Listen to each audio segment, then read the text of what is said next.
Wow, it's incredibly clear. Because the morning here, water is very clear. Is life harder here? Traditional area here where you can see locals and how everyone's living life, where they take the abandoned structure and turn it into something better. They ride electric bikes. Hello. I'm getting the understanding that there are some struggles here, some serious struggles, and that even though it is suited for tourism, it probably isn't suited as well as it used to be before the pandemic, right? Damn, I had no idea that there were monkeys on this island. They definitely need to do a lot of work here. Hopefully in the future things do get better, but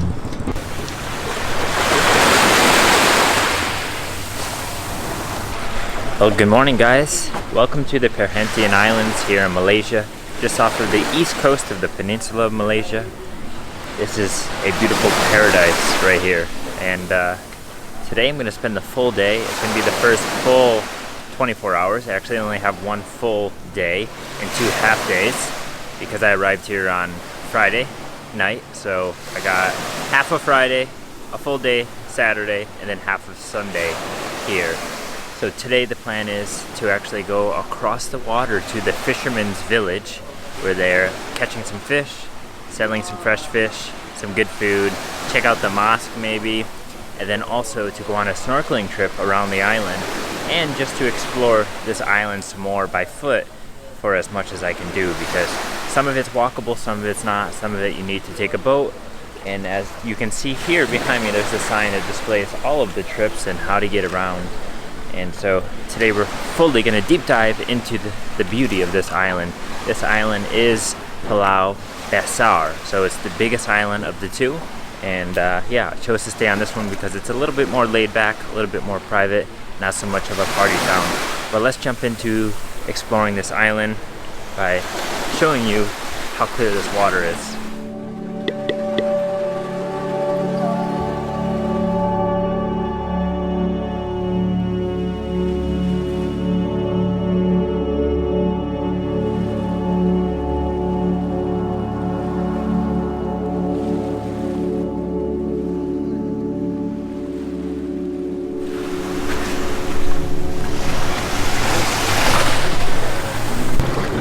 Bang, free on charge bang. Shush. It's crazy boy. It's touching your butt. Yeah.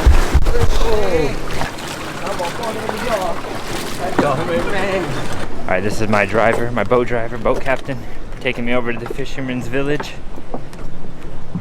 Wow. Is it high tide? Yeah. High tide? Like high water? Yeah. Wow, it's incredibly clear. See Because the everything. morning here, water is very clear. Yeah? Okay. I was gonna go snorkeling at 2 o'clock. Is it still okay? Today is okay. Okay, I hope so. Yeah. Okay, sir. Okay. Alright, be careful. Alright. Am I gonna get wet? Yeah. Is the water gonna come in? Yeah. Oh no. I hope the water doesn't come in the boat.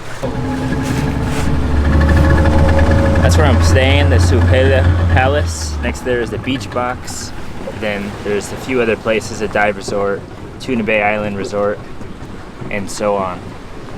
But we're just heading right over here to Fisherman's Village.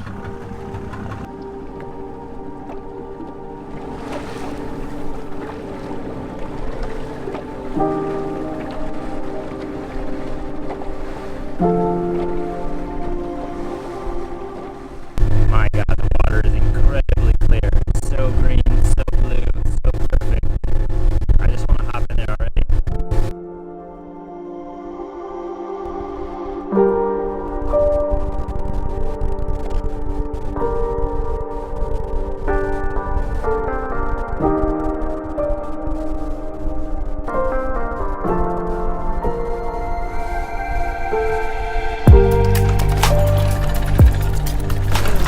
That's my boat captain right there.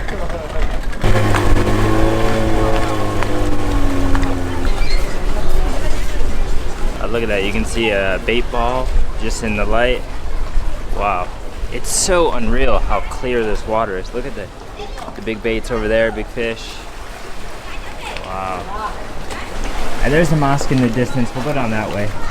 Alright guys, just made it over here to the Fisherman's Village. First time stepping foot on this part. This is where a lot of the local people actually live, where I believe the rent is probably a little bit cheaper, as there's more here. Hello. Yeah, I believe like rent and everything is a little bit cheaper here because they have more organized stuff here. Like there's a school, police station, you know, some small hospital and things like that. And yeah, I was told I need to come here at least once during my time, and I believe the price is like 5 ringgit to come here and 5 ringgit to go back, which I believe I just pay up with the lady at my hotel. So, but I'll tell you what, it's only about 9:30 in the morning and that sun is incredibly strong today. Hello. It's just like beating down on my arms right now, but I like it here so far. There's like a walking path you can walk, and wow, look how colorful this building is. Sea Life Inn. So from what my boat driver was just telling me is that the water here is incredibly clear in the morning because you have like maximum direct sunlight. And I'm hoping the clarity of the water stays like that for the snorkeling trip I'm going to do in about 4 hours. Man, I mean, you can see all the way through it like 3-4 meters, so it'll be wonderful. I think that might be a school. Looks like it. Wow, there's just tons of food stalls here. Wow, look at the little kitten. Oh my god, it's tiny.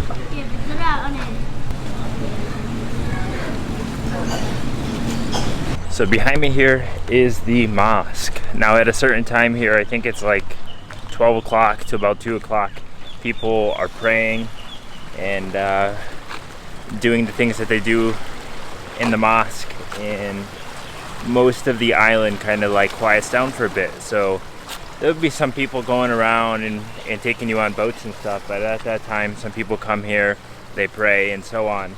And I don't know if I can go in there. It doesn't look like it, so maybe I'll just view it from the outside. There are some children underneath it right now, like on kayaks. I don't know if they're fishing or what they're doing, but it's actually quite beautiful the way it's just like, I don't know, sitting there with the view in the background with the sky. You have the green, lush mountains or jungle, and yeah, I'm freaking sweating though. Holy crap, it's hot. I didn't expect it to be that hot with the sun. I'm glad I put on a lot of sunscreen because I'm sure I'm about to get a sunburn. You know, one thing that's interesting is out in the water, there's buoys everywhere to like mark where the boats are, where people can tie up. Maybe they have some sort of traps there for fishing, but every time I look out there, I feel like it's somebody just swimming and I see their head floating, but it's not, they're buoys. It keeps tricking me so much. But yeah. This is the Fisherman's Village here. This is the start of it where the mosque is, and then you go back that way and all the food, that's where we're gonna go back and get some breakfast, some lunch, because I need to fuel up before I do snorkeling today, that's for sure. But yeah, Masira Raman Pulau Perhentian, I guess is the name of it. Very, very beautiful. It's got a lot of nice greenery around it, so it looks pretty beautiful. Maybe we can walk around it, I'm not sure. So the other interesting thing is that there's so many cats. Even here on the island, like somebody obviously brought them here and then they just started, you know, making more and more. So many. Like there's a lot of cats on the mainland, but there's also a ton here. So I believe people are staying over here. There's a lot of places to stay. I'm actually not gonna go in there because it's a little bit private, I feel like. But yeah, they have different houses, guest houses.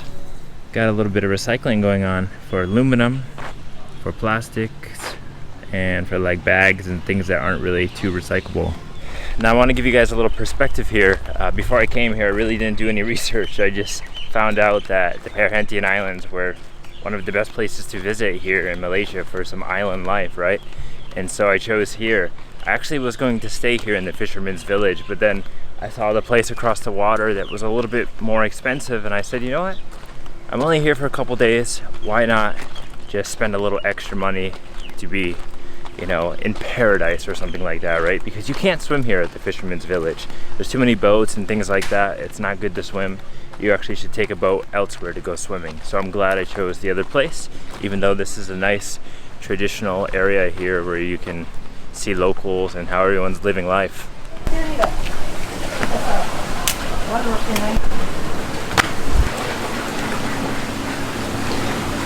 So they serve a lot of Western food here as well, or it's like local food just mixed with Western food. But they have a lot of food choices, and I asked her what she recommended, and she told me two things and I chose one. So I'm getting nasi goreng kapong, which I think I've had before, but it's super delicious, and I love having fried rice for breakfast. Also did get an iced Milo with it, so it should be really tasty to start the day.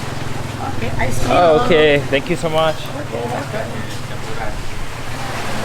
Wow, that was incredibly quick. Look at that, huge. It's a little bit hot, so I have to let the ice mix around and melt it, or get cold. Man, that's like childhood right there. Just like a chocolate milk, like a Nesquik or something. Oh my god, this stuff is so good. I can see how probably all the children around here drink this. Maybe adult ordering it is kind of weird, I don't know. But taking a break from coffee today.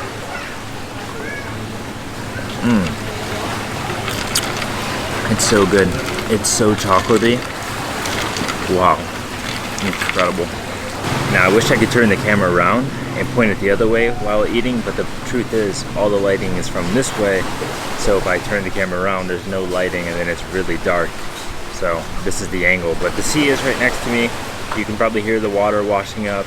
It's very pleasant to see the view, see all the boats, everyone moving around. A very cool place. That water is so incredibly clear, it's just unbelievable. I can't stop staring at the water.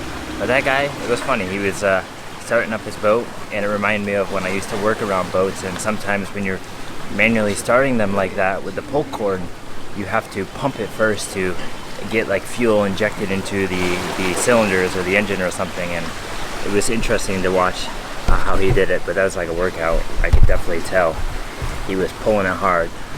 Alright, breakfast has arrived. This looks freaking incredible. Wow. I'm so ready to dig in.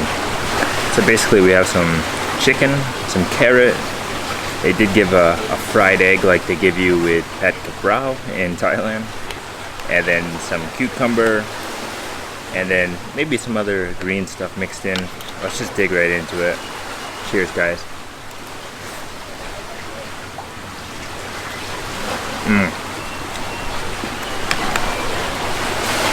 Wow, so delicious. Huge chunks of garlic too. A little bit spicy. I think they turned it down a bit, but super good. Wow, it's so tasty. Super tasty. Let's try the egg out.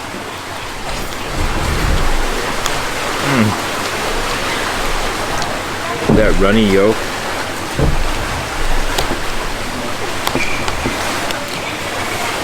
A little bit of cucumber.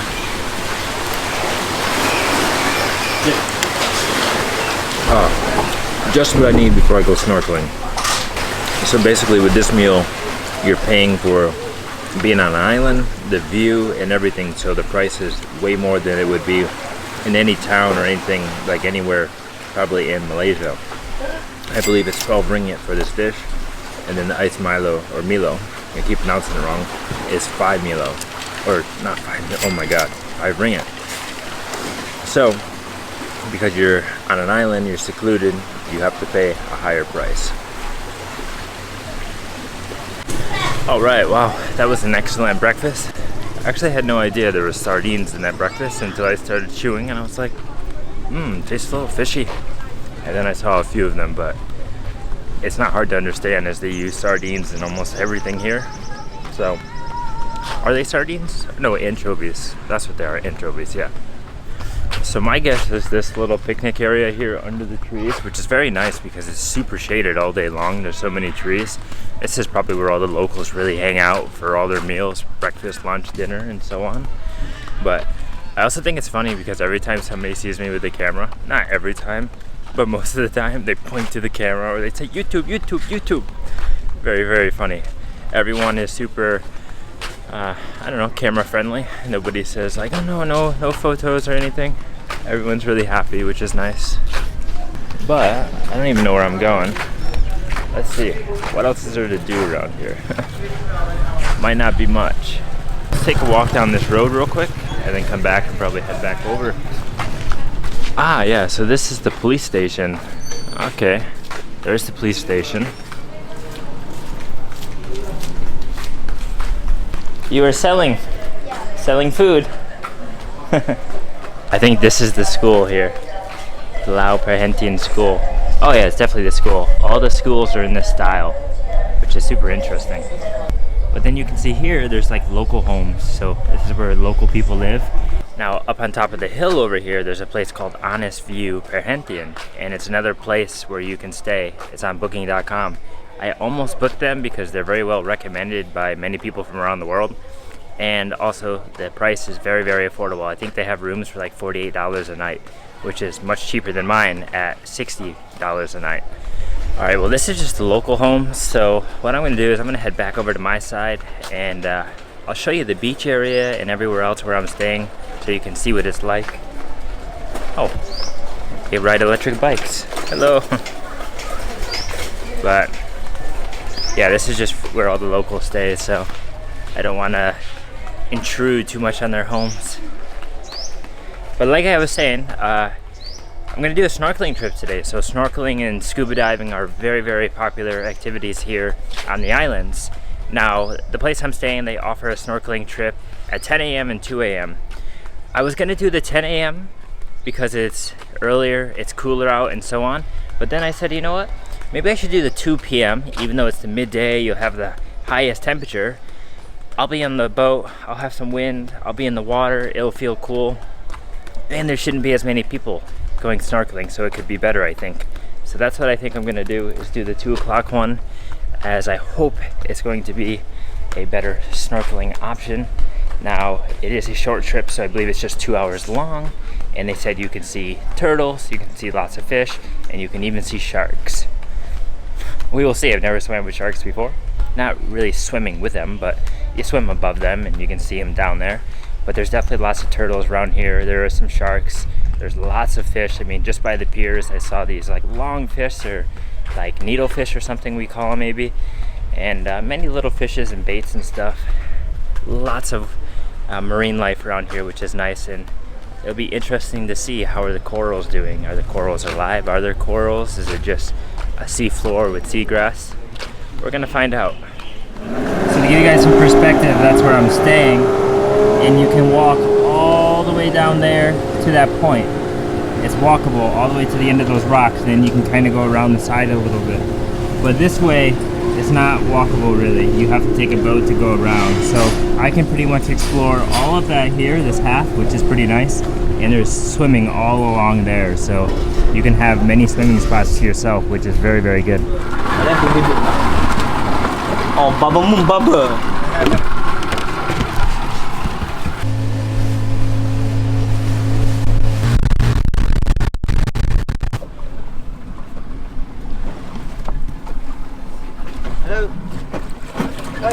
Go.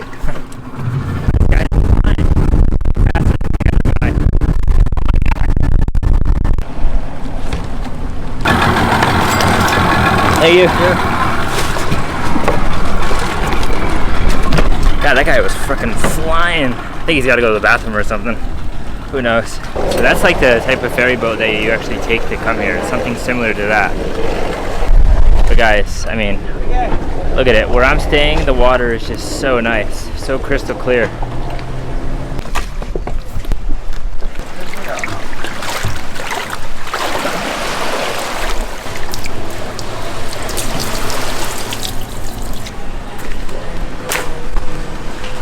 Alright guys, well I'm back at my accommodation here. I have a few hours until I can go snorkeling, so what I'm going to do is I'm just going to chill out and enjoy the sea here, enjoy the view, and then I'll catch up with you guys right when it's time to go snorkeling, and we'll head out on the boat and see what we can get into. Hopefully it's a good day, it's a good time snorkeling, and hopefully there's many fish to see. We'll find out.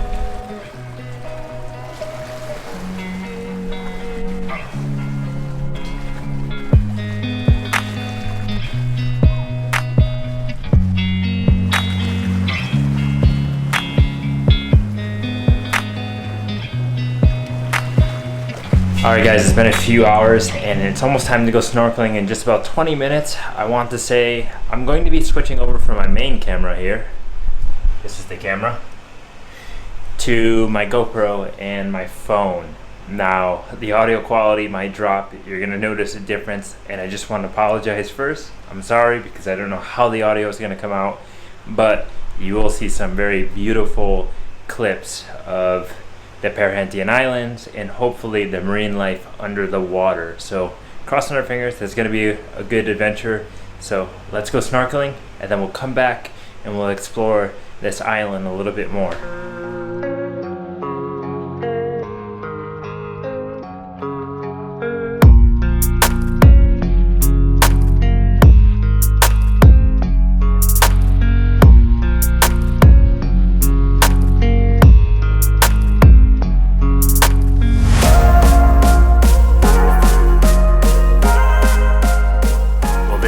Snorkeling spot here, coral view or coral place or something. Lots of nice coral down there, many fish, and I can't take my phone under. Oh no!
Wow guys, I just got back from that snorkeling trip and that was amazing.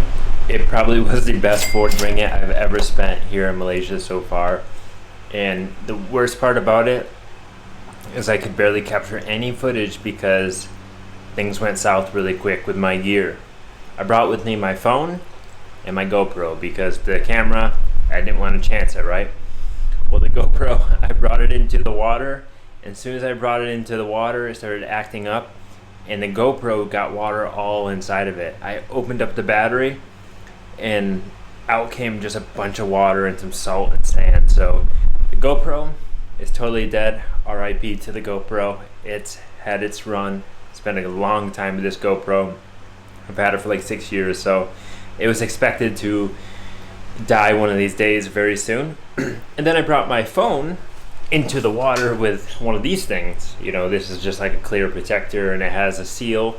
This one has actually a double seal, and I sealed it up really tight and everything, and then I velcroed it and brought it into the water, and then I started looking at it and I was like, what's happening? Oh no, it was filling with water. So I quickly got it back into the boat, made sure my phone was good because the last thing I need is my phone to be done, and then I'm really screwed. I'd have to buy a new phone here in Malaysia or something. So I could barely get any kind of footage from under the water, just above the water. But I want to tell you about all the fish that I seen and the experience and all, because it was a really good snorkel, the best snorkel I've ever done so far in my life, which is crazy because I've been to some nice places before, but this just so happens to be the best one yet. Oh guys, this view is incredible. Look at this. Wow.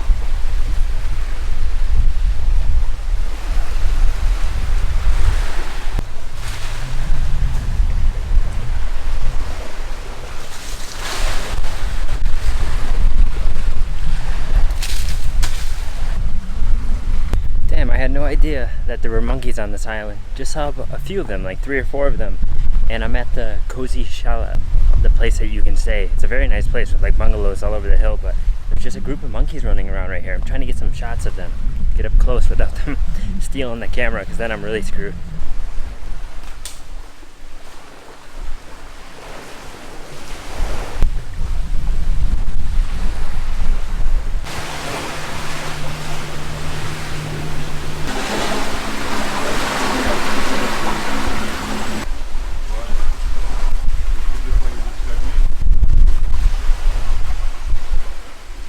Wow guys, that was really cool. I was trying to tell you guys about the snorkel trip, and then all of a sudden these monkeys showed up, and I was watching the monkeys over here. I think they're the same monkeys that are in Penang, and on that Penang hill where I saw one of them, but there was just 4 of them over here with a baby. Very, very cool. And I was just watching them. They're like foraging through the forest. I think they're eating some leaves and stuff.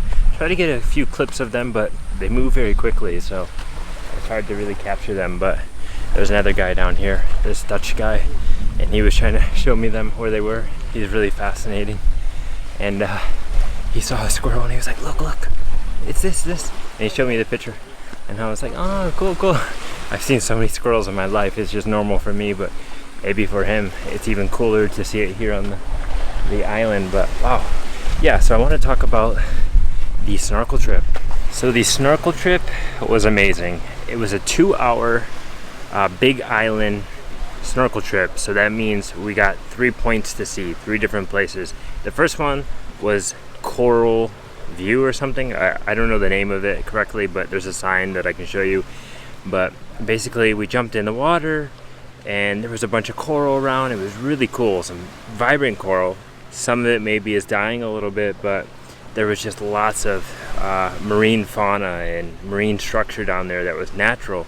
And there was a ton of fish just swimming around. It was really, really cool. This is when I brought my GoPro in and the phone in, and it just started fouling, so I couldn't really get much footage there. I think I have a blurry video or something, but it was really, really cool.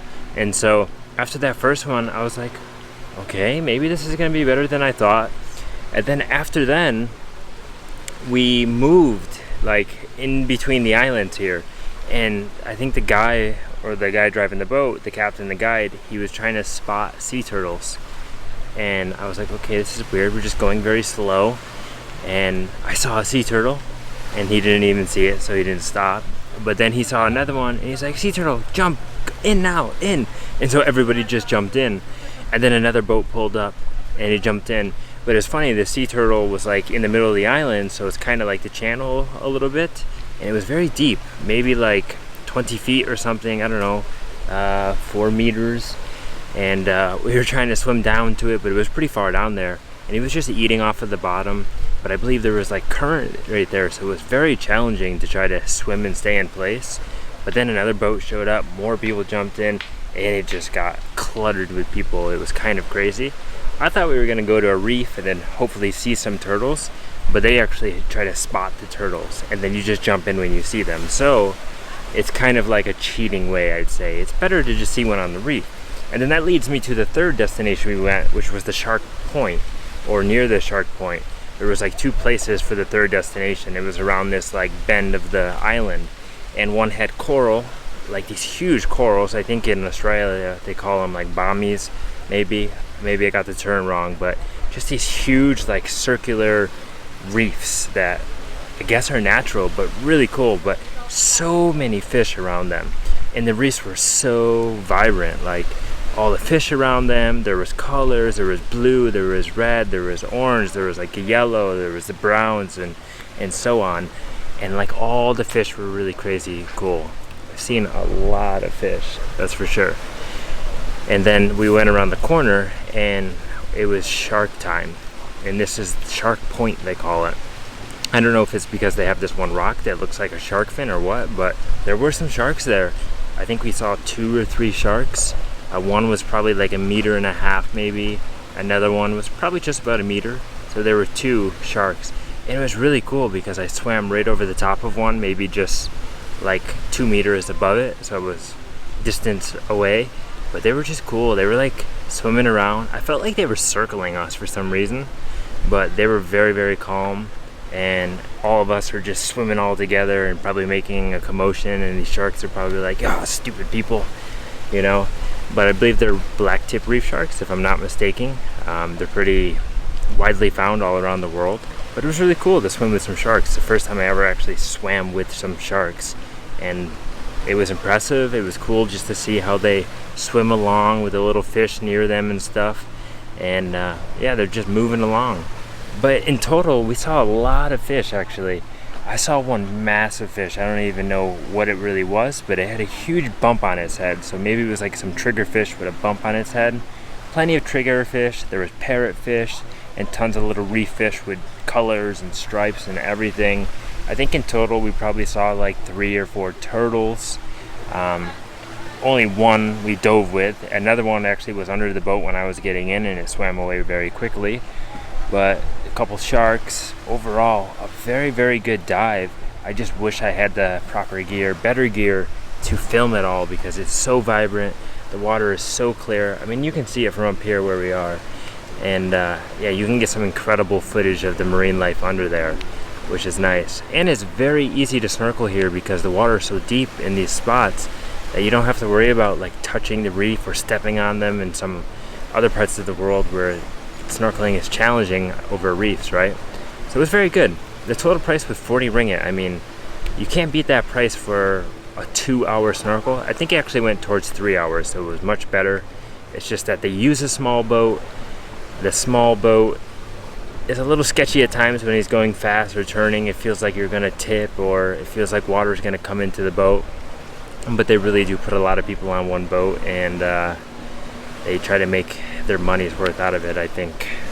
So overall, a very, very good snorkeling trip here. So if you are coming to the Perhentian Islands, whether you're on the smaller island or the bigger island, definitely do a snorkeling trip. It's totally worth it. And even do a scuba trip, because there's lots of scuba shops around here, and I can only assume that the scuba diving is better than the snorkeling is, you know? So totally recommend it. Oh, and lastly, it's interesting. They bring you to a place like another secluded beach where you can take a shower with fresh water that's there. They have some water system running, and they have a bunch of food stands. So it's kind of like, hey, buy some food from us. But not everyone brings money with them on the boat. You know, they pay before they go or after. So it's funny how they have that system. But overall, totally recommend it.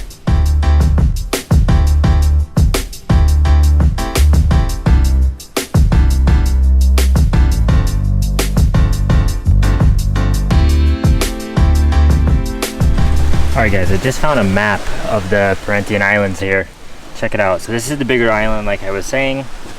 And then that's the smaller one. This is known as like the Backpacker Island. And this is more known as like the family-friendly private island. But of course, they both have just as much of equal things to do. So, but look at it. This is where we are. Pusat Taman Laut is the pier that you get dropped off for here. But all these red flags are the dive points and where you can go. And so basically where we went and snorkeled today was like right here. We snorkeled in this area, we snorkeled somewhere in this area, and then we came down here to like Shark Point, I think. Yeah, right here. And we saw the sharks over here. So our snorkeling trip was just around this side here, and there's plenty of reefs and wildlife.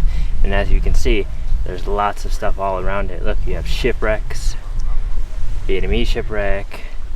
There's a lot to do here. And then you can even go up to these islands. They do fishing trips up here. There's quite a lot to do at these islands. So whether you stay for a couple nights, a week, 2 weeks, you're gonna love it. Now the good thing is there's restaurants all along the beach here. So like here, it doesn't look like it's really open right now, but I think in the evening it's gonna open when the sun goes down and gets cooler. But you can stay at that place.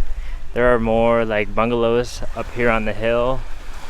You know, to be honest, at first, when I first arrived here, I thought to myself, how fun is this gonna be to be here for 2 nights and 3 days by myself? But to be honest, it's great. It's like a retreat. I actually left my phone back in the room, so I'm walking around here without my phone, can't connect to the internet.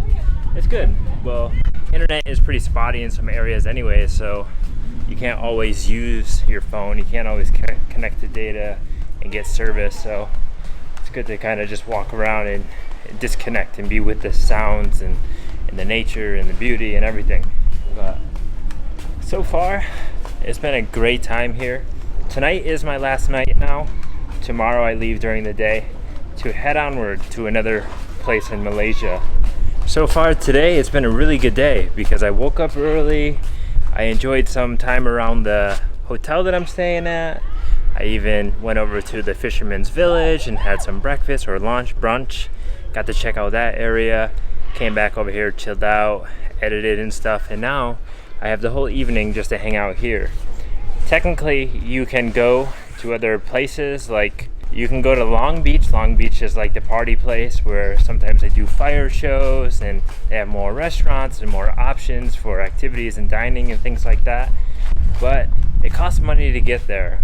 It's not cheap to travel around here, especially if you're by yourself. For instance, a lot of the boat trips are 5, 10, maybe 30 ringgit, 15 ringgit, depending on where you're going.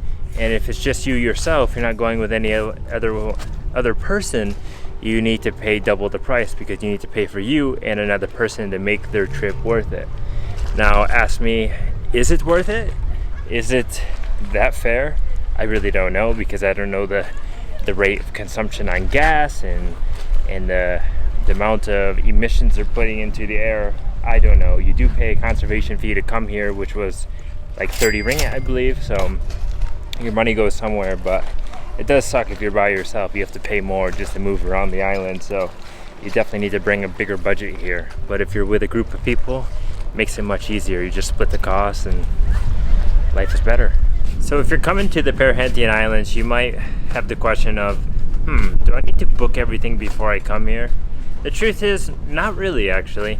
I just booked my accommodation before I got here, and then I booked everything else like as I made it here, as I arrived to the place and arrived to the spot of where I wanted to go and what I wanted to do. For instance, taking the ferry and taking a taxi from the airport to here, you can do that all on the spot, which is good. You might have to pay a little bit more, or it might be less, depending on the company and the source of transportation that you choose to come here.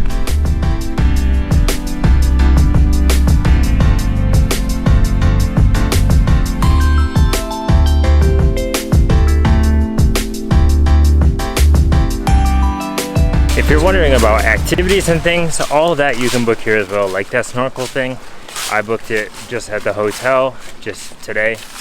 Most of the places you can book it because there's plenty of boats, there's plenty of people to make the trips happen, so you don't necessarily need to book anything. And some of them you can't really book it ahead of time. Maybe with some agency or some company on booking.com or something you can, but you can do most of that here and you don't really have to worry about it, which is a good thing. So you can wake up one day and say, oh, I feel like snorkeling.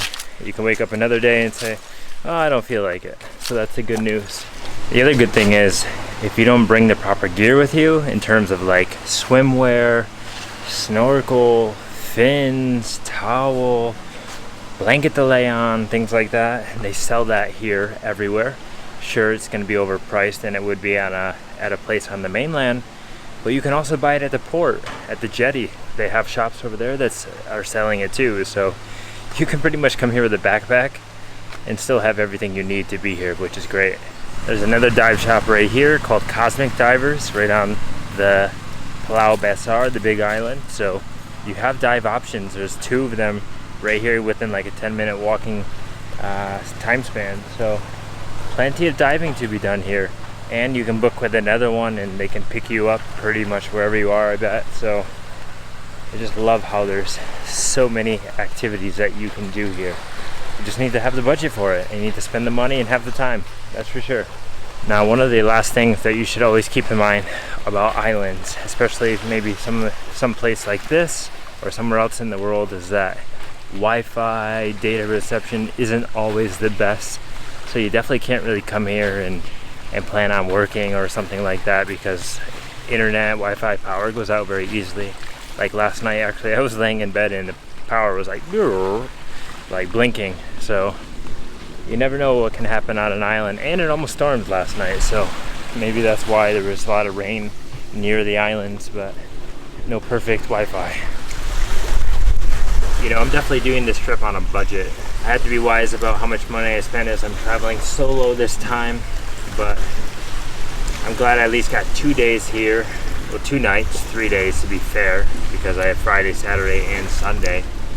But it is an amazing place. It's so beautiful. I wish I had more time so I can fully explore the other islands, this island, go diving, try all the different food, meet all the people, the locals. 2 days is not enough. 3 days, 2 nights, whatever.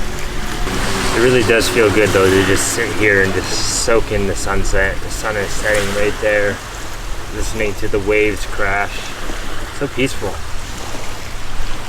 It's gonna be sad to leave though, that's for sure. But we might be going to another beach soon, so stay tuned for that. Well, I don't know. I might take a dip in the water, go back, find some dinner, and chill out for the rest of the night and just take it easy. This sun, the snorkeling, it makes you exhausted, that's for sure. All right guys, the last part of this island that I want to show you guys before I go back towards my hotel and settle there for the rest of the evening is the point over here. Now it's not Shark Point like where we went for some snorkeling. This is just another point where you can walk down to. You have access to it from all these hotels and accommodations over here. No matter where you stay over here, like on this strip on the western or the northern side of, I don't even know what side it is, whatever. But if you stay over here, you have access to this whole beach over here. You can just walk, which is very nice, and put some music in, maybe walk with a friend, have a chat, whatever it is you like to do, and just take in the environment. It's so great for your body. It's like healing, I think. But I'll show you the point over here as we get closer. There's a lot of rocks, big rock formation over here, and also a good place to go snorkeling as well. There's a few people snorkeling.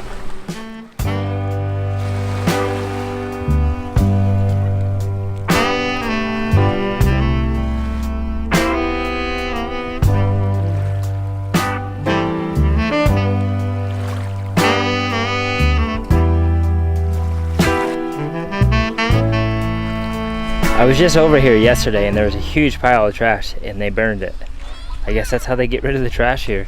This side of the island, this area is actually very, very cool. It's very chill because you have this entire spot here. It's kind of like a cove and you can just hang out by yourself. No one really around you. There's plenty of space. Not a lot of people walk this far down here because it's probably like, for my hotel, it's probably like a 20-minute walk almost. But people come down here to take their photo shoots. You can snorkel here. Swimming's not so good because there's a lot of rocks, so it'd be kind of hard to swim. But yeah, you have these huge rock piles where you can climb up and sit on and enjoy the sunset, maybe eat something. There's a bunch of people up there already. But then there's a bunch of locals that just come over here and swim, and they're very nice. They're all saying hi, waving and stuff. But it's very peaceful. You have the jungle in the background where it meets the sea. And it's calm, and it's also roped off way out there in the distance, so you can't actually bring a boat in because it's too low. The boat would just bottom out and it wouldn't be good, so you can swim all the way around here if you want. All right guys, well, that's it for filming for now. I might pick up the camera later, maybe show you something else or tell you something else if there's anything else I do, like maybe get dinner, maybe show you what I'll have for dinner or something, because there's lots of options to eat here. But I think I'm gonna chill out. I might just jump in the water to cool off one last time before the sun goes away. And yeah, really soak up this paradise, because after tomorrow, it's no more for me. Damn it.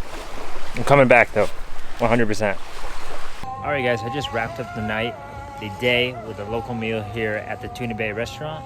It's right next door to where I'm staying, just actually 2 places over. In between is the beach box. Here is Tuna Bay. Phenomenal meal. I had Malay mee goreng, a huge portion of it too. I'm so full with a Carlsberg beer. The total price came to 31.10 ringgit, I believe. Super affordable for being right here on the sea. I was wrong, guys. The total price came to 37.10 for that meal right on the beach at Tuna Bay Restaurant. A very cool restaurant. If you do come to this island and you stay at any of these places right here, check out that restaurant. It's very good portions. It gets really busy, so just be prepared, but it's super nice. You sit there along the sea and you enjoy a meal. So to finish off this video, let's check out the lightning storm.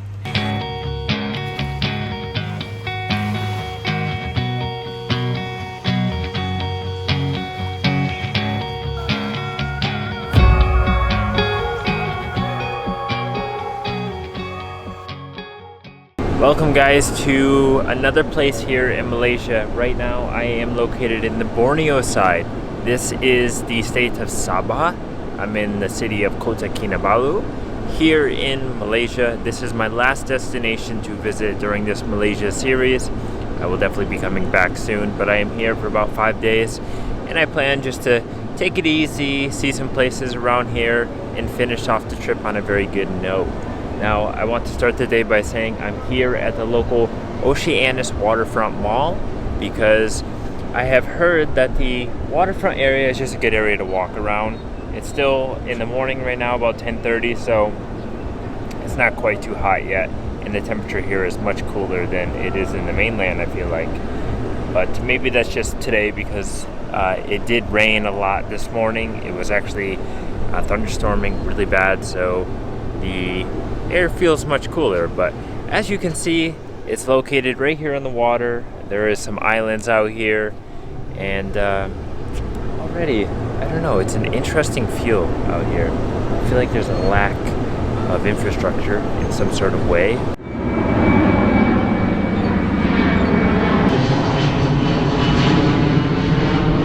There's an airplane flying over because the airport's actually located very close to here. Actually, where I'm staying is directly next to the airport. I'm pretty much as close as you can get to the airport. So every minute of the day I hear the airplanes flying over, but not a big deal.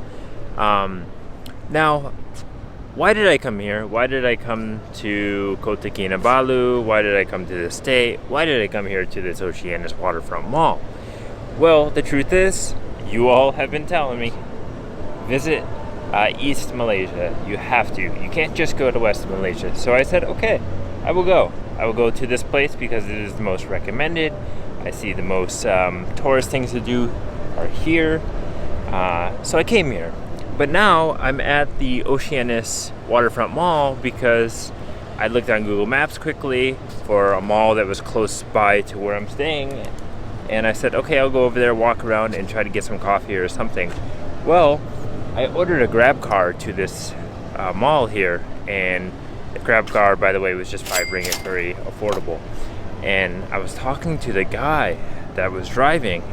He spoke very good English, but he was giving me the lowdown. He was giving me some information about the condition of maybe this region right now, especially related to the pandemic.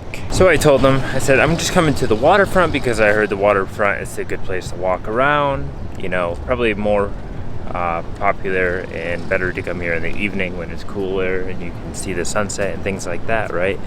But he was telling me, he said, oh, I just want to say to you that the Oceanus Waterfront Mall actually isn't really popular anymore.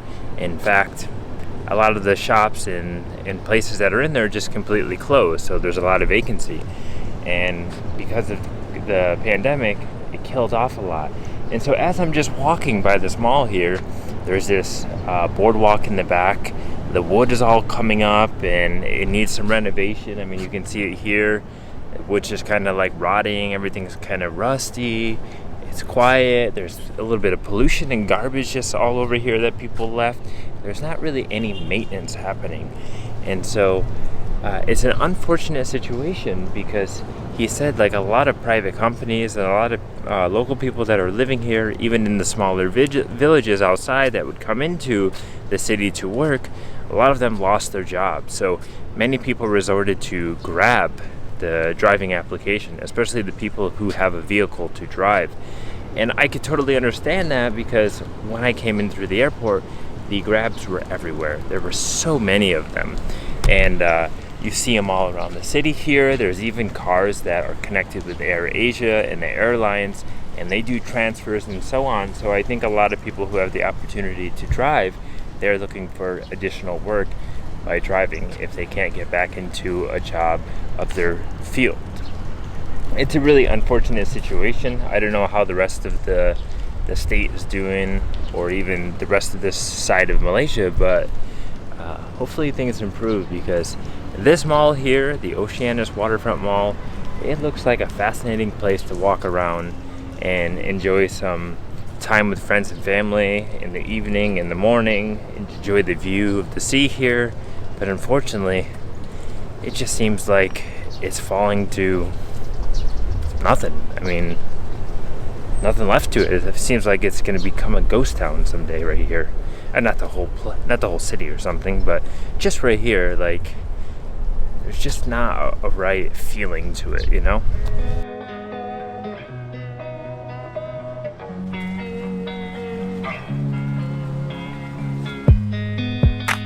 So what I'm gonna do right now is I'm just gonna walk along the main strip here, hopefully find a cafe somewhere to get a coffee and just see what the life is like over here. And during this entire time here in Borneo, or in, very loud traffic, but during my whole time here in Kota Kinabalu, I just want to see, like, how is the life compared to, you know, the peninsula of Malaysia? Is life harder here? Is life better? I'm not really sure. I don't really have an assumption on it right now, but I'm hoping it's a nice place. It's a nice place to visit, because I know people have been visiting here for a very long time.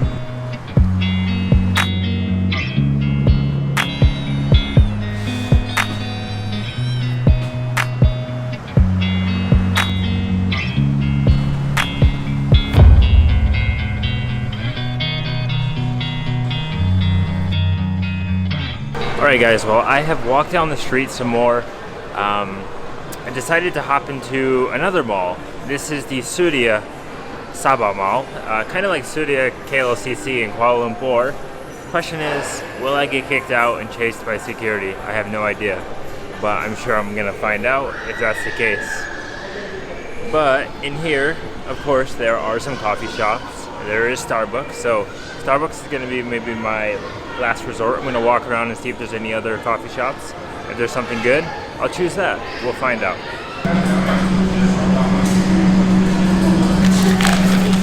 Alright guys, well, I did just stop into a local place here in the mall. I just happened to walk past it and I said, oh my god, I cannot turn that down. This is my addiction, if you don't know. Donuts. Now, I haven't eaten a donut in a very long time. Like an authentic, real type of donut. And here, they have so many types of donuts. I got this one, it's called Hey Nutty, because obviously there's a lot of peanuts on it. I don't know if the interior filling is peanut butter or if it's chocolate, but oh my god, my mouth is watering as I tell you about this.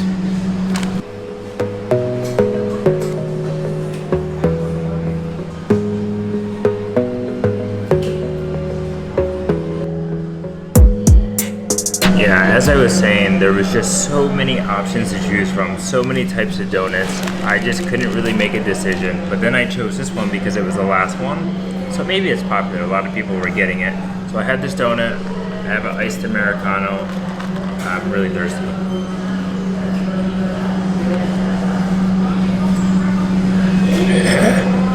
She said, do you want some sugar? I said, just a little bit. She may have gave me like a whole packet or two. Oh. Yeah, that's sugary. Holy crap.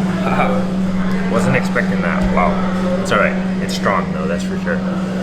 So the name of this place here in the mall is on the bottom floor next to all the other international food places like Burger King, McDonald's, and so on. Pizza Hut also, I believe, is here, and KFC. It's called Big Apple's Donuts and Cafe.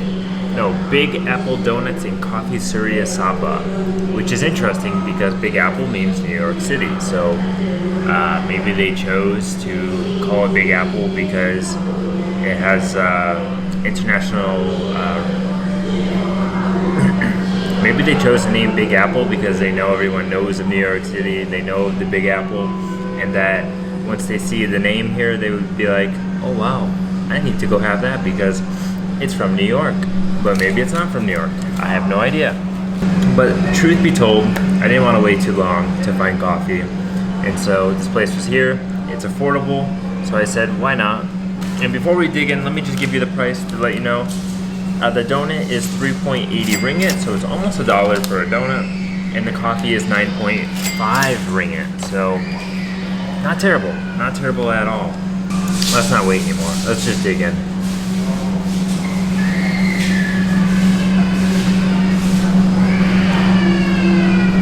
Yep. Chocolate in the middle. Peanuts on the outside. Oh, wow. That is so good. Oh my god. Those peanuts are so powerful. Alright, I just miss peanuts. And peanut butter. It's a little bit lighter than Nutella, I think, so it's a different type of chocolate mixture. But I know a lot of people in the world, they don't like peanut butter. Maybe they like peanuts, but I know a lot of people don't like peanut butter. Peanut butter is a very common thing in the United States, and for me, peanut butter is like crucial to life. It's so good, it's so addicting that I can eat it at any time of the day and I can binge it. It's so good. Also, the donut, not too thick. It's actually not too light. So it's about perfect. It's kind of like a glazed donut from the United States, but the dough is just thicker with a thicker consistency. Sometimes some of the donuts from like Dunkin' Donuts or some other places, they can be more airy, and this one's thicker, like a roll that you have with like Italian food maybe. Wow, so good. The concoctions of donuts that they have, man, they look phenomenal. There's like really sweet stuff with fruit, with chocolates, and now I've never worked at a donut place before, but I think working at a donut shop would be an amazing job. And I have been to many donut shops in the world. I shouldn't say in the world, mostly in the United States. I've had some in Europe and Latin America and places like that, but the way they make donuts is always so fascinating because behind me there's the room where they make them. There's a belt where they come out after they go through the oil. They come out on the belt and they place them on the tables and they have to set for a while. But then over there where they're preparing them with the toppings is really cool because you can really get crazy and make it however you want. And in the world there are donut places with many crazy combinations, including here. Some of them look very, very crazy, but I think donuts are one of the best things in the world.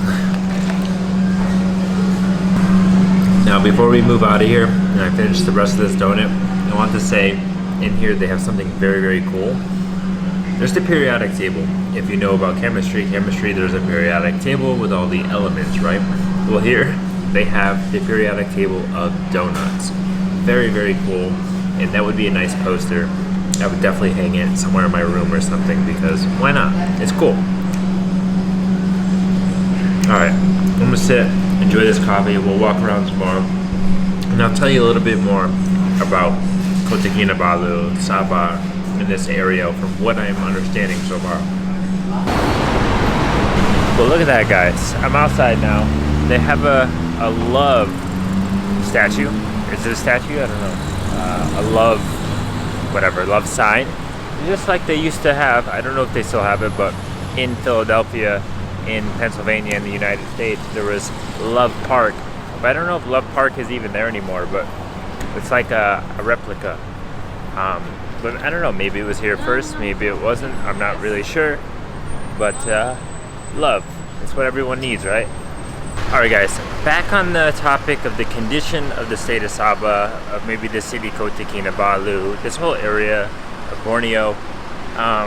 yeah, as I was saying, my driver said like times are rough, and they still are rough after the pandemic. The pandemic came through and kind of wiped things away, you know, and really hurt people and hurt businesses and so on, right? And the government didn't support them as much as what I'm hearing, you know. I'm very fortunate, or I should say my country, the United States, is very fortunate because during the pandemic they did help people as much as possible by giving them money, you know, monthly, a few different times, and if you had children and you were a family, you even got it like weekly, I think it was, or maybe it was monthly, I don't quite remember. But it's unfortunate that the government didn't really help the people and didn't give them assistance, because what I want to say is, as I've been walking along this road here for the last, you know, hour, I've encountered maybe 3 people. A woman, an older woman, a young boy, and a man with a missing arm, and I think he was missing another limb, but they're like begging, right? Because maybe they don't know what else to do. They don't know how to get any other money. They don't know how to get their next meal and so on. So obviously there are some pretty poor conditions, like there is everywhere in the world, but it is unfortunate that some places have been affected so negatively by the pandemic, and that they can't really seem to find a way to get out of the slump that they're in, or the hole, right? Because maybe they put themselves in there, or maybe some other reasons, I don't know. But yeah, it's just unfortunate to see people in that sort of state, you know, and I always feel bad because obviously they see me with a camera, and maybe they have high hopes that I'm going to be somebody that's going to give them money or help them with a meal or something, but the truth is you can't do that for everybody. I have done it for some people in the past, but you just simply have to like kind of walk past them sometimes and think like, man, I wish the best for you. I hope things improve, but I'm sorry, I can't help everybody, you know?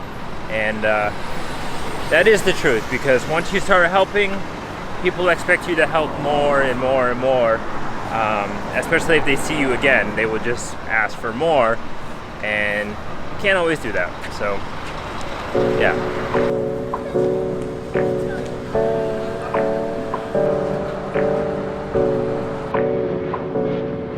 Alright guys, I have made it over here to the ferry point, or the ferry port.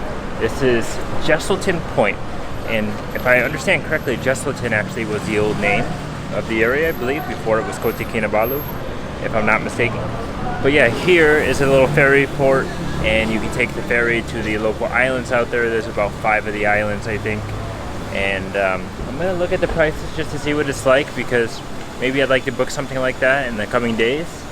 But I want to say that I was like coming into here, and there was one guy that was obviously struggling, and he approached me and he was like trying to give me all this information and trying to bring me inside to where you buy the tickets and all these things. And I think it was his way of trying to earn some money, like a tip or something, right? Because as I walked by, the other guy gave me the like throat sign, like, hey, like I wouldn't be near him or whatever.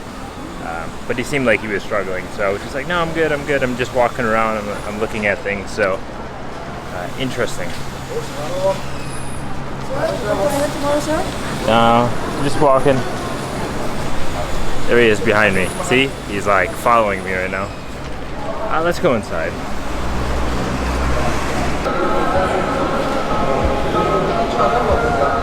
So you can see here, there's lots of booths.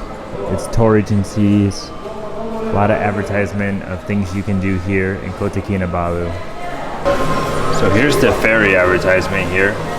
The islands are called Tunku Abdul Rahman Park, and there are many islands. Like I said, I think there's 5, but here it's listed as 4. Maybe there's only 4, but there's different options. So if you only want to go to 1, if you want to do 2, if you want to do 3, if you want to do 4, you have plenty of options. So the information here is very, very transparent. What you do is you come here to the ferry terminal, you buy your ticket at counters 1 to 5, which are, I believe, these ones over here.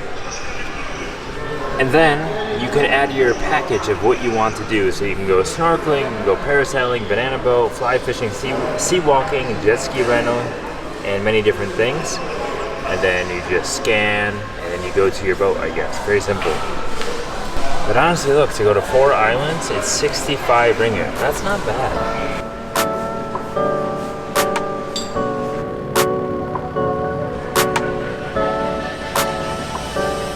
Alright, the sun is coming out, guys. I just hopped out of the convenience store over there, 7-Eleven, because I just wanted to grab some water because I'm about to go on a hike, actually. That's what I'm gonna do now. Got the caffeine in my system, I'm caffeinated, I'm ready to go.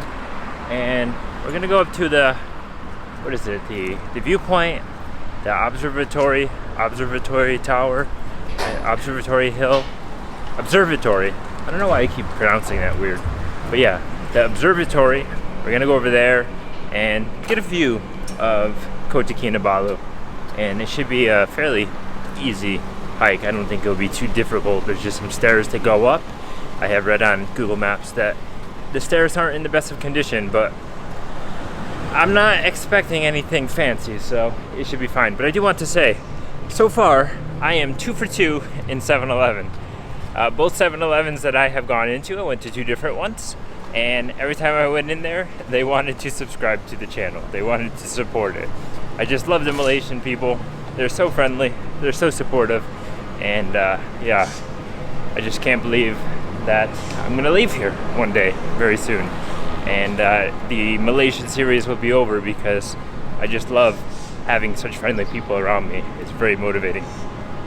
Okay, we're gonna go to this hike, but now I'm gonna take a detour again because across the street are these abandoned buildings that, I don't know, are falling apart, and it looks like it's now the graffiti zone. So I'm gonna go in here and just see. Hopefully I don't encounter any homeless people trying to talk to me. Wow, this is interesting. Looks like it used to be some old warehouse or something, and the roof fell down and they removed all the rubble, and now it's just walls. Interesting. Obviously, I guess the country or the government, they don't have the money to tear it down. Wow. Wow, imagine walking through here at night. That would be very, very eerie. Somebody likes Dwayne "The Rock" Johnson. That is funny.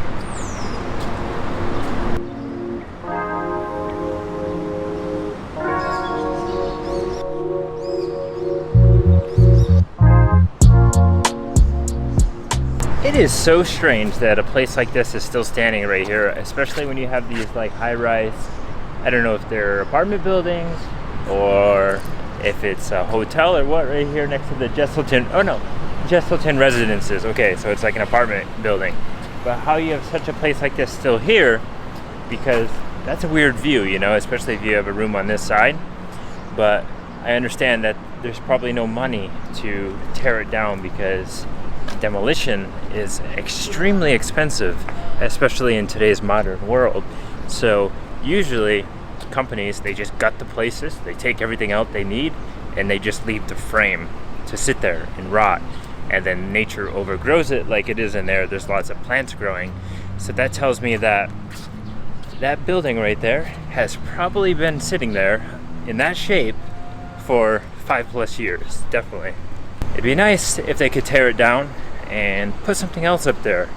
You know, maybe they can do a market or something, but who knows? Maybe in the future there will be some possibilities for it. But now it's nothing but an abandoned place with a little bit of graffiti, and that's it. All right, guys, let's continue this video here in Kota Kinabalu. We're gonna go to the hike over here to see the viewpoint. Hopefully it's nice, and yeah, and then after that, I don't know, that might be it for the day.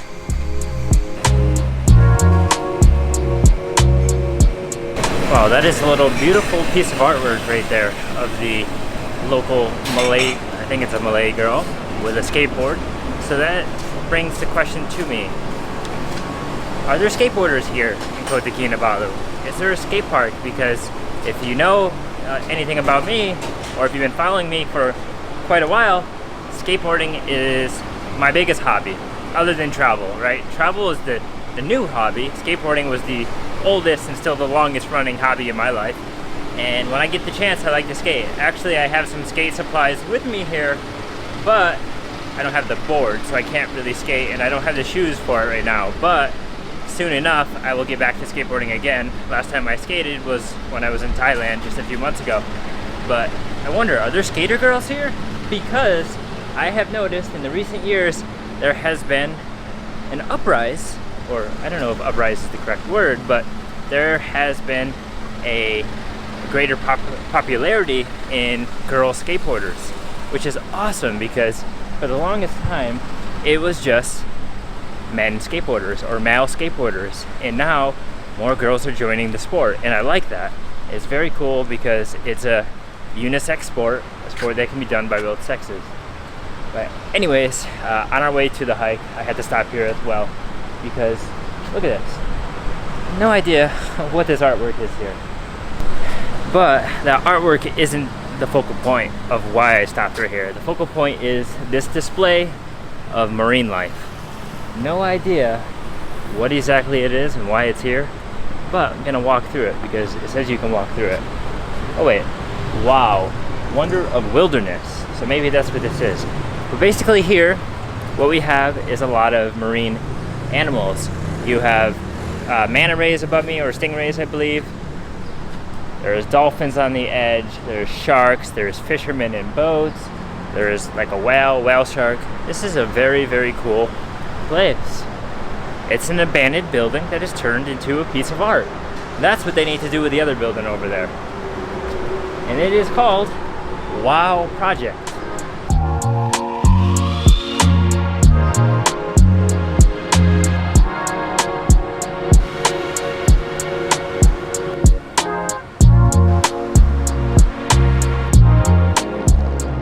So if I had to guess, this little place here is some sort of exhibition, right? Or free tourist attraction, something like that, right?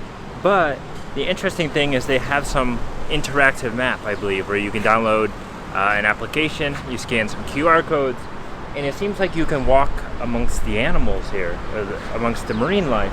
And I'm not sure if that's correct, maybe you guys can tell me, but I didn't download any app, but there is these signs, like I can show you here. It says what the animal is above. So above me is the dolphin, the bottlenose dolphin, and it says scan here. I don't know how you scan that because that's not a QR code, but maybe you need a special app. And so you can maybe learn about each of these animals and how they are. But there's everything here. It's very, very cool. They definitely repurposed this area and turned it into something great. And this is totally free, so you can just stumble up upon here and look at it. But I don't know if the material is recycled or what it is, but I'm guessing it's some sort of recycled material. Maybe recycled metal or recycled aluminum, whatever it is. But it is very fascinating. I like that. I've never seen anything like that, where they take the abandoned structure and turn it into something better. Pretty amazing.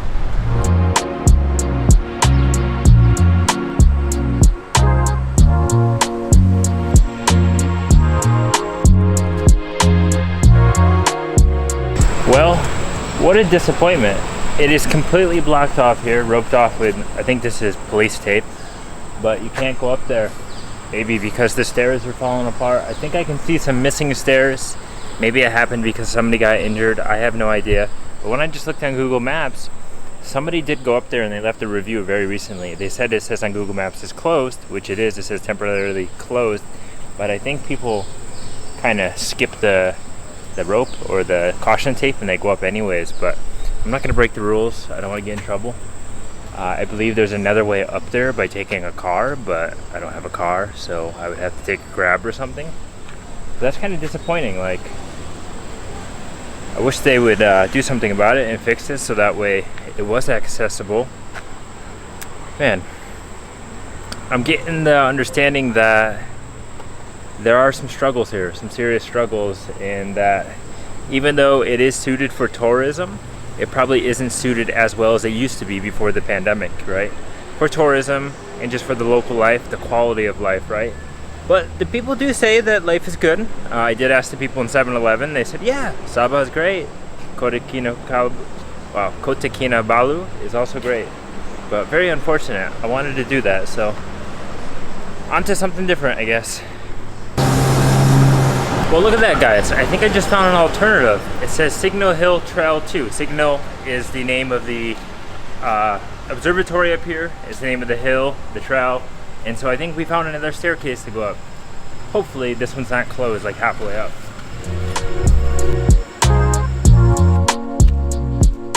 Alright, let's see if this trail will bring us to where we're trying to go. It is incredibly like humid and sticky and moist going up here right now. I hope there's no mosquitoes because I have no mosquito spray. And I'll tell you what, my blood is mosquitoes' favorite drink. So if I find mosquitoes on me, I might have to start running because I absolutely hate mosquitoes. They are the worst species on this planet and they should all be exterminated. Oh, freaking leg day. Oh God, my legs. Holy crap. I'm exhausted. I only went up like 20 steps. God damn. All this Malay food. All this Indian food.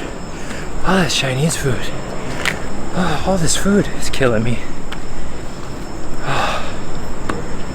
I'll tell you what.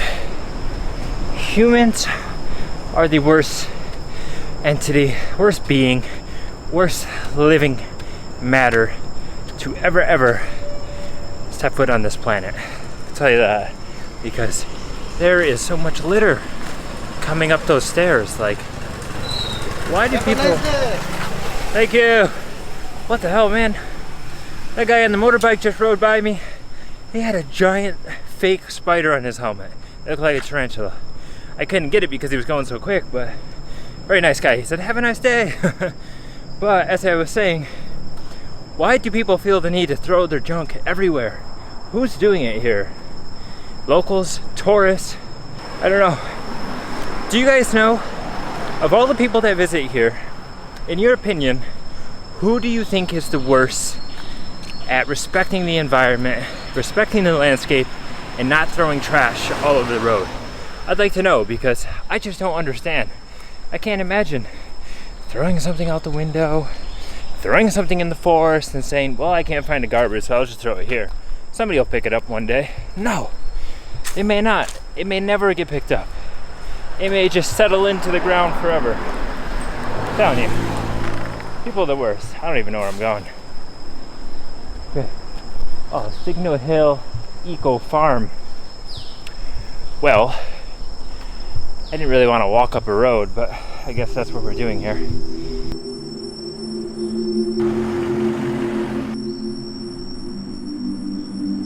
Alright guys, let's take a break while we walk up here. Let's appreciate the beauty of nature. You see behind me? That's a root system that's just growing down this wall. That tells us that sometimes when we try to stop nature, nature still will overrun people. Like here, they put up a wall, right? Because they cut this road through the mountain, so before this was all one slope.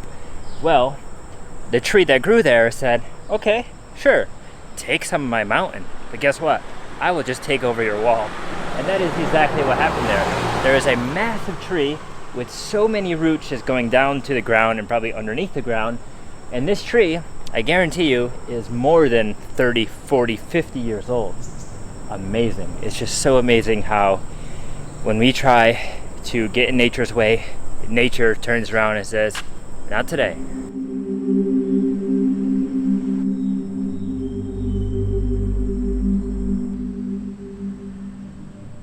Also, to give you an idea of why this wall is here, they put this wall here as a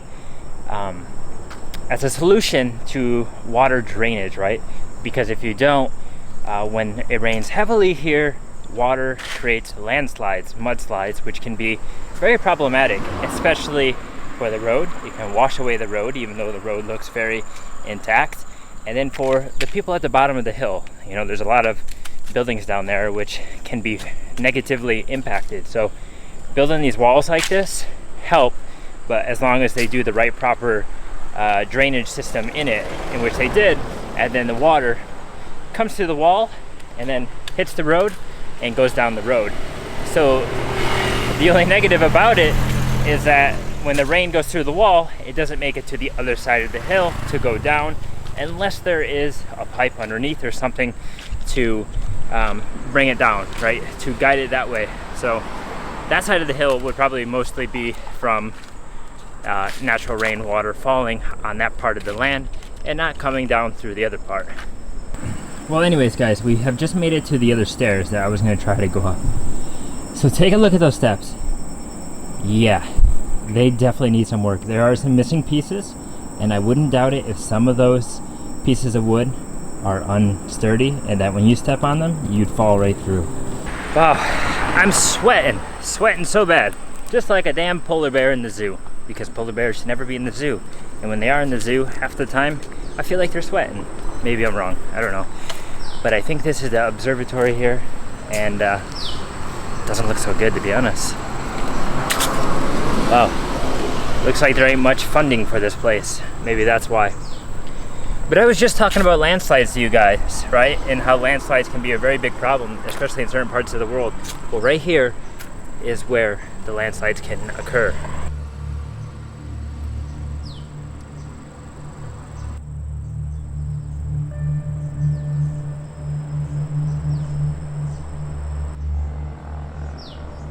So probably the reason for the blue tarp being on that hill is actually to catch the sediment, right? To help prevent the sediment from falling down the hill when it does rain. Instead, the water will run down the tarp and not the sediment, because they're probably still working on it, or the project has been paused, probably due to funding and so on.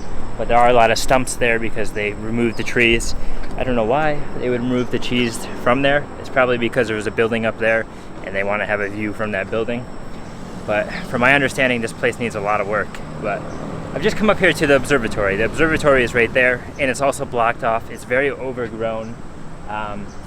Doesn't look like it's maintained at all, and it hasn't probably been maintained in a very long time. But you can see a little bit of a view here. I'm just gonna kind of take a walk right here and see some of the buildings. I don't think it's the best view, actually. They definitely need to do a lot of work here. Hopefully in the future, things do get better, but let me show you what it looks like here.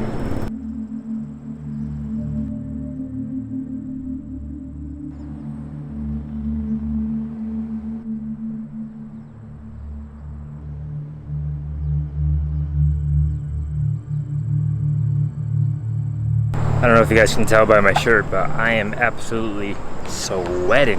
It feels like I am in a rainforest, kind of. But there's not much to see here, to be honest. So I'm going back down the hill. At the bottom of the hill, there is a very famous clock tower called the Atkinson Clock Tower, I believe. I'm gonna check that out. There's also a tower at the top of the hill, the Signal Hill Tower, but on Google Maps it also says it's closed, so I'm not gonna go up there. But as you can see, there is a building right up there, and that one is closed as well, apparently by Google Maps. So this place, not the best. Definitely needs a lot of work, but if you have a car, I'm sure driving up to the top would be nice, and maybe there's something up there else to view, like that eco farm I saw on the poster, or maybe even, I don't know, a restaurant or something. But nonetheless, it is what it is. Well, while I make my way down to the bottom of this hill, I will say the vegetation, the nature here is extremely dense, extremely thick, and that's how it should be because it looks very natural.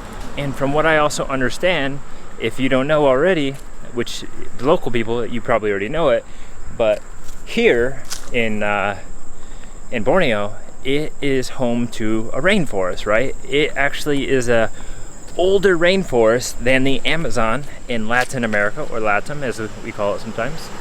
But very fascinating because here, if it's so old, right, there are probably so many species of animals deep into the center of Borneo, which you can explore by going on, like, they have some river cruises where you can see some different monkeys, orangutans, proboscis monkeys I think they're called. You can hike the mountain. You can do so much in the center, right? But you got to plan it out. You have to have a tour and so on. So I don't know, maybe we'll get a chance to go inland more during this trip. Well, we'll find out. But if you're not from Malaysia and you're thinking about coming here and you're wondering if this place is suitable, if it's worth visiting, I would say no, not right now. It needs a lot of work. It's not really worth to climb up here or walk by the road. But if you have a vehicle or a motorbike and you want to just kind of drive around, sure, drive up here and see what else is up at the top. Then it's more worth it. But walking, don't even waste your time.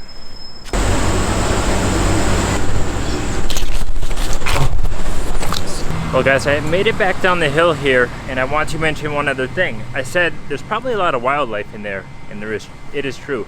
I saw 2 species of some sort of like reptilian or lizard or something like that.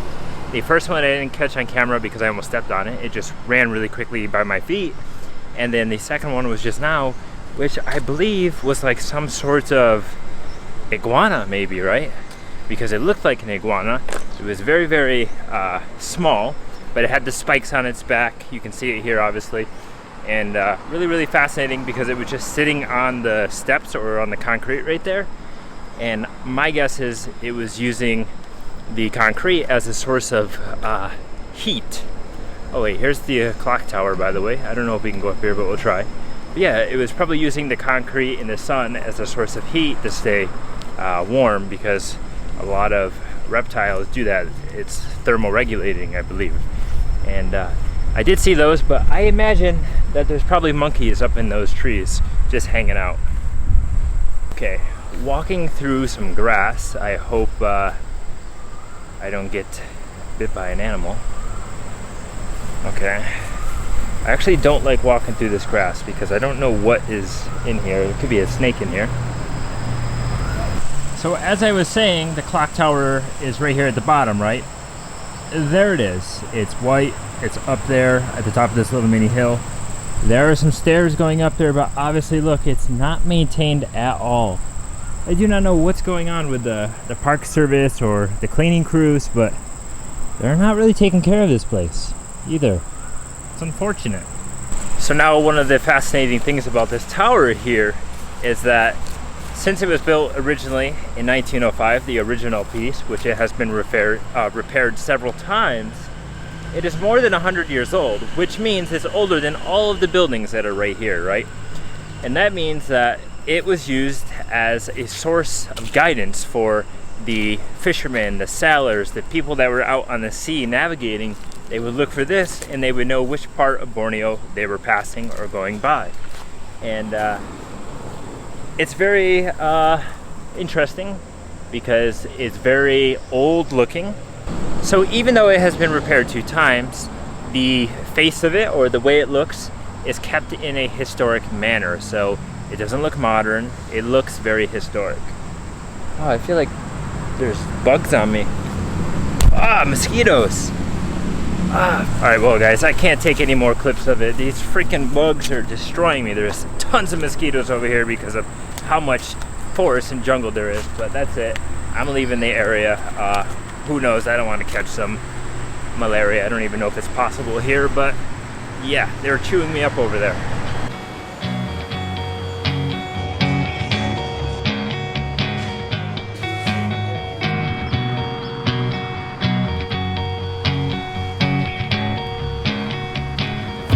Wow guys, I'm extremely beat. I just walked about 30 minutes from where I was before. I actually stopped into the shopping mall, a different one called, I think, Imago or something like that. I don't know how you pronounce it, but very, very nice shopping mall with lots of food options in there. And I just picked up something quick to take it to go. And I said, I'm going back to the Airbnb. I need to rest, recover, and call it an end today. But I want to say that I walked down this road that has a nice walking, running, cycling path. Very, very friendly for pedestrians. And it runs right along a little river, right next to the golf course. And then it kind of dumps you into this little neighborhood very close to my Airbnb, where there's like a village on the water, on stilts. and very local. Definitely super local, not touristy at all, it doesn't seem like. But I was gonna find a place and sit down on the edge of the road and actually eat what I got. But instead, I'm just gonna take it back to the Airbnb because I'm very close and I'll eat it there. But the reason why I decided not to eat it on the river is because that river was a little stinky and I couldn't deal with the smell, especially just sitting there and eating this, so that's why. Alright guys, I made it back to my Airbnb here and I have freshened up. I feel so much better. I had to take a shower. I was so sweaty. I felt like I was trekking in the jungle for hours today. But I did do a lot of walking. I'm pretty exhausted, but it was a good day seeing what the city is like and going into the center of town where most of the people are, right? But now I'm here back at the Airbnb. I'm chilling out for the rest of the night. I got the food I was talking about. I'm gonna eat it. And as you can see, my clothes are behind me. They're hanging up drying because they're so wet. I don't wanna leave them all together. They need to air out before I put them in the dirty laundry. But enough of this chat. We're going to dig right into what I got here. I got 3 things, 3 pastries from a place called Papa's. It was in that mall, like I was saying. So I got a tuna, I got a chicken curry. Well, this one's chicken curry, and this one is chicken something. I don't remember the name of it. First, let's jump into the tuna one. Let's see how the tuna tastes. Now, each of these were about 2 ringgit or 250 ringgit, depending on which one. But I think this is going to be similar to the tuna one I ate in Penang, but I don't know, maybe it'll be different.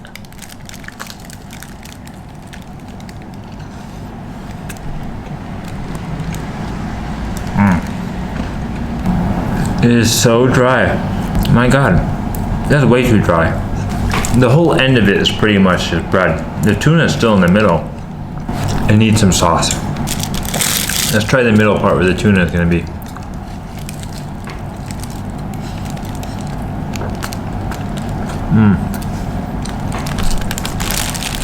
That is really, really, really fresh tuna. Wow.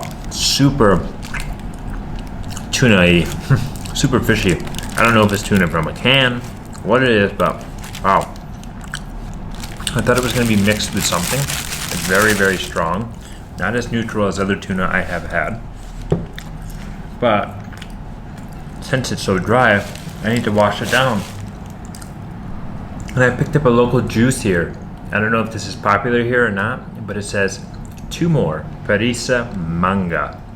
And I believe it's, manga. I believe it's a mango juice, so let's open it and try. Oh wait, maybe it's carbonated. I don't know. Maybe that's just pressure. Oh my god, it is carbonated. I did not expect that. Wow. It's pretty good. It's like a mango soda or an orange soda, like an orange Fanta, but with a mango flavor. Alright. Next one is this one here. I'm keeping them in the bag too because they're so flaky, they're making a mess. It's a chicken something. I don't really know what it is. There was many other ones that were, I think, in Chinese or something, and I couldn't understand them. There were some sweet ones and some salty ones, and I only got salty. Here we go. It's really heavy.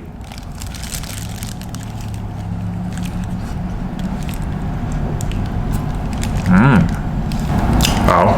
Okay.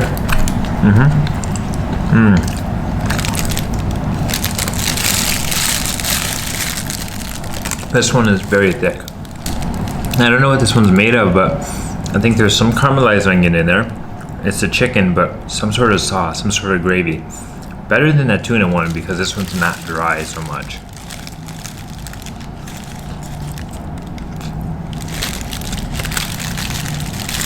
Man, I'm making a mess everywhere. Alright, really, really good. Last one now. This is the one I was most excited for. Chicken curry. Chicken curry things are always really good, so here we go.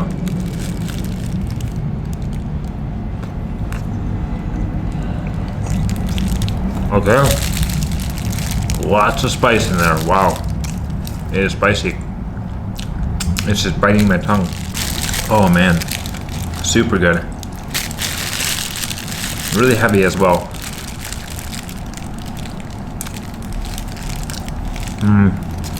Chicken curry, Some potatoes are in it. Wow. Super. Isn't it crazy? This is the second thing I've eaten all day. First thing was that donut, and it's already almost 5 o'clock.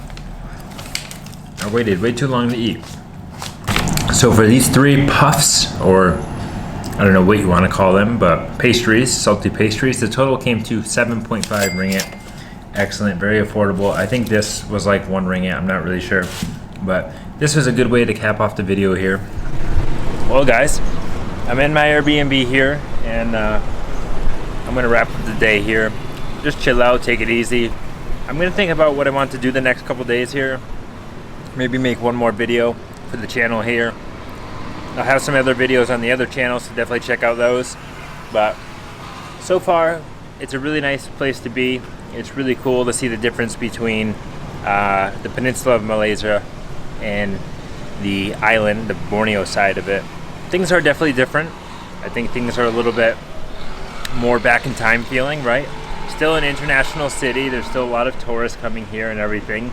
It's a quick flight to many destinations around, like Indonesia, the Philippines, and whatnot.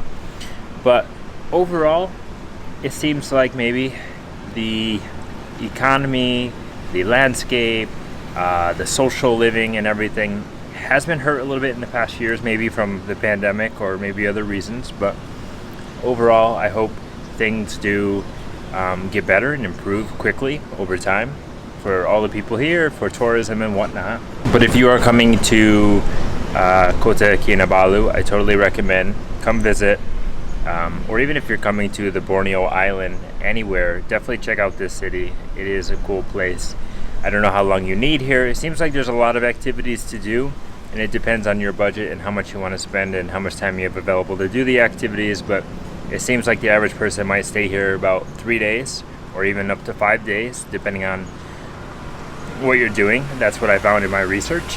But I'm here for 6 days, so I have plenty of time. I'm going to take it easy. So that is it from Kota Kinabalu here in Malaysia. I will see you guys soon in the next video. Catch you soon. Alright, I'm sweating. I'm going back in the AC.